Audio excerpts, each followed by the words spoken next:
بسم اللہ الرحمن الرحیم۔ معزز سامعین کرام، میرے محترم بزرگوں، دوستوں، اللہ رب العزت نے ہم انسانوں کو یہ 5 نعمتیں دل، دماغ، آنکھ، زبان اور کان جو عطا کی ہیں، ان میں سے ہر ایک کے لیے اللہ رب العزت کا ہم جتنا بھی شکریہ ادا کریں کم ہے۔ ان 5 نعمتوں میں ایک بڑی نعمت زبان ہے۔ زبان کی اہمیت ہم ان لوگوں سے پوچھیں جو اس نعمت سے محروم ہیں، جن کے دل میں طرح طرح کے جذبات تو پیدا ہوتے ہیں مگر وہ اس کا اظہار نہیں کر سکتے۔ اس کی اہمیت ہم ان لوگوں سے پوچھیں جن کے پاس زبان تو ہے مگر بولنے کی طاقت نہیں رکھتے۔ جب ایک آدمی ان سے کوئی بات کہتا ہے مگر وہ اس کا جواب نہیں دے سکتے۔ میرے عزیز ساتھیوں، یہ زبان انسان کی پیدا کی ہوئی خود ساختہ چیز نہیں ہے کہ جب جہاں چاہے جیسے چاہے اس کو استعمال کرے۔ اس پروردگار نے ہمیں یہ نعمت بطور امانت عطا کی ہے، لہذا اس نعمت کو اسی کے مرضی کے مطابق ہی استعمال اور خرچ کرنا چاہیے۔ اسی لیے فرمایا جناب نبی کریم صلی اللہ علیہ وسلم نے کہ اپنی زبان کی خوب دیکھ بھال رکھا کرو کہ اس سے کیا کہنا ہے، کس سے کہنا ہے اور کتنا کہنا ہے۔ ایک حدیث میں اللہ کے نبی صلی اللہ علیہ وسلم نے فرمایا، جو شخص اپنی زبان اور شرمگاہ کی حفاظت کرے گا تو اس کو میں جنت میں داخل کرانے کی گارنٹی لیتا ہوں۔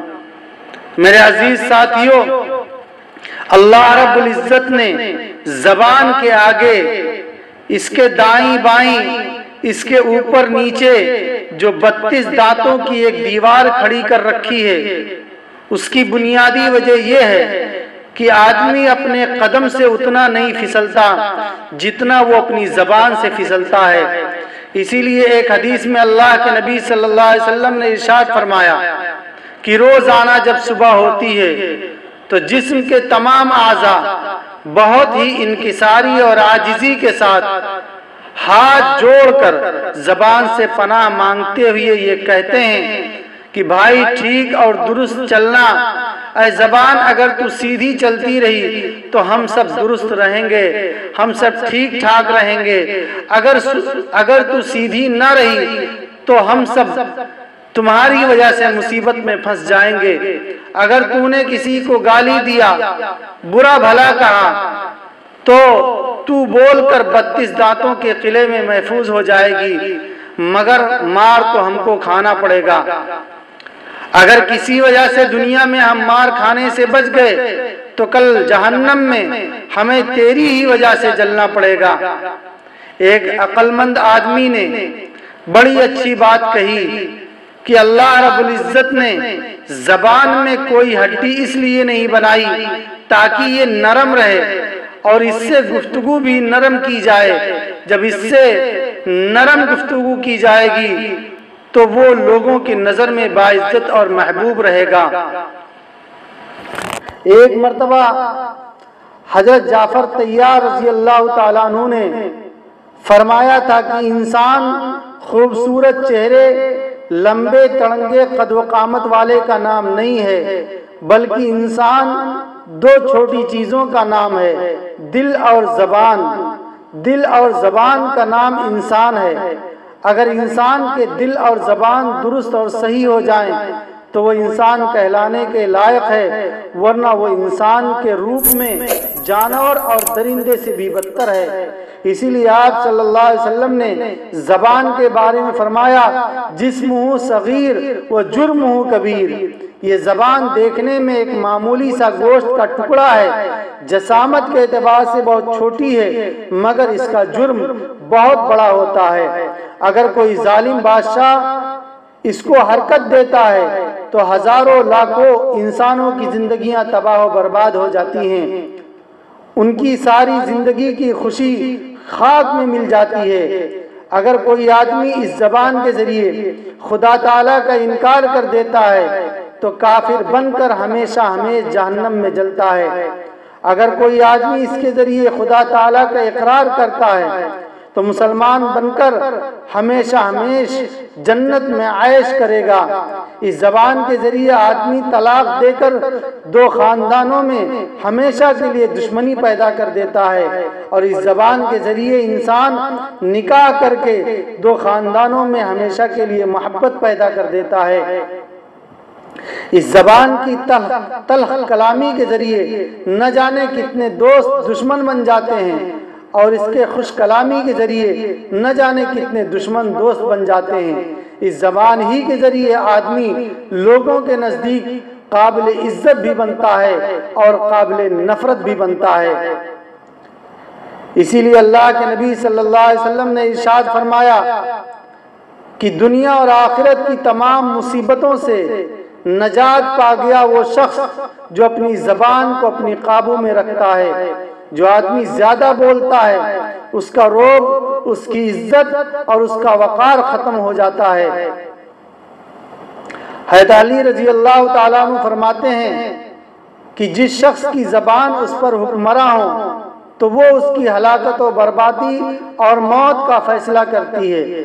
آدمی پر زیادہ مصیبتیں اس کے زیادہ بولنے ہی کی وجہ سے آتی ہیں، اور یہ بات یاد رکھیے، شیطان انسان پر اس کے زبان ہی کے ذریعے قابو پاتا ہے، اور جس کی زبان پر شیطان قابو پا جاتا ہے تو وہ دنیا تو دنیا اگر دین کا بھی کام کرنے کا ارادہ کرتا ہے تب بھی اس کے راستے میں بڑی بڑی رکاوٹیں کھڑی ہو جاتی ہیں۔ اور جو اپنی زبان کو قابو میں رکھتا ہے تو دین اس کے دنیا کے کاموں میں بھی اللہ رب العزت اس کی مدد کرتے ہیں۔ خاموشی بذات خود ایک عبادت ہے۔ خاموشی لڑائی جھگڑا ختم کرنے کا سب سے بڑا ہتھیار ہے۔ خاموشی فتح ہے بغیر جنگ کے، عبادت ہے بغیر محنت کے۔ خاموشی روب و دبدبا ہے بغیر سلطنت کے۔ خاموشی انسان کا وقار بڑھاتی ہے۔ خاموشی بیوقوفوں کے لیے ایک شریفانہ جواب ہے۔ میرے عزیز ساتھیوں، آج تمام لڑائیاں، آج تمام برائیاں اور گناہوں کی تمام باتیں اسی زبان کے ذریعے وجود میں آتی ہیں۔ کفر، شرک، غیبت، جھوٹ، چغل خوری، الزام تراشی، یہ سب زبان ہی کے ذریعے وجود میں آ رہی ہیں۔ آج کل لوگ ہنسنے ہنسانے کے لیے جھوٹی بناوٹی لطیفے سناتے ہیں تاکہ لوگ ان کی باتوں پر قہقہے لگائیں۔ یہ بات یاد رکھیے، یہ غب شپ انسان کو زبان کی لغزش میں مبتلا کرتی ہے۔ اور لغزش کیا ہے؟ جو آدمی زیادہ بولتا ہے وہ بولتے بولتے جھوٹ بھی بول جاتا ہے، یا باتوں باتوں میں کسی کی غیبت کر جاتا ہے، یا اس کی باتوں سے کسی کو تکلیف پہنچ جاتی ہے۔ اسی لیے اللہ رب العزت نے ارشاد فرمایا، اِذْ يَتَلَقَّى الْمُتَلَقِّيَانِ عَنِ الْيَمِينِ وَعَنِ الشِّمَالِ قَعِيدٌ مَا يَلْفِظُ مِنْ قَوْلٍ إِلَّا لَدَيْهِ رَقِيبٌ عَتِيدٌ کہ اے غافل انسان، ہر وقت تمہارے دائیں بائیں دو فرشتے بیٹھے رہتے ہیں، جب تم کوئی بھی لفظ اپنی زبان سے نکالتے ہو تو وہ فوراً اس کو لکھ لیتے ہیں۔